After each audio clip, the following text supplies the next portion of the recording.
ফার্স্টে বলে দিই এটাকে ফ্লোটিং বাটারফ্লাই বলে, অনেকে জানে না হয়তো, এখন মনে করতে পারে এটা আবার কী ধরনের কেক।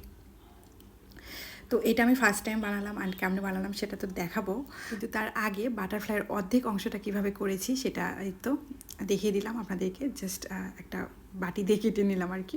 এই বাটারফ্লাইয়ের অর্ধেকটা আমি চকলেট দিয়ে বানাই নিচ্ছি। জাস্ট হচ্ছে র চকলেট মেল্ট করে হচ্ছে দেখেন এভাবে করে নিচ্ছি। এটা এক লেয়ার দিলাম, আমি ফ্রিজে রেখে দিয়েছিলাম, ফ্রিজ থেকে বের করে আরও এক লেয়ার দিলাম যাতে যাতে থিন না হয় এবং হচ্ছে কেকে দেওয়ার পরে যাতে ভেঙে না যায়, এই জন্য আর কি।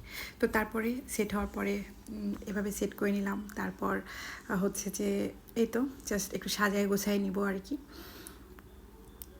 তো এটা একটা রেফারেন্স পিকচার দেখে আমি তৈরি করতেছিলাম আর কি।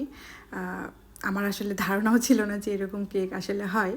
তো তো আসলে ব্যাপারটা আমার কাছে খুবই মজা লেগেছে। আর এখানে ছোট্ট ছোট্ট করে কয়েকটা আছে রোজ বানিয়ে দিব। এই তো ওই যে 14 নম্বর নজেল দিয়ে ছোট্ট ছোট্ট করে কয়েকটা রোজ বানিয়ে দিচ্ছি।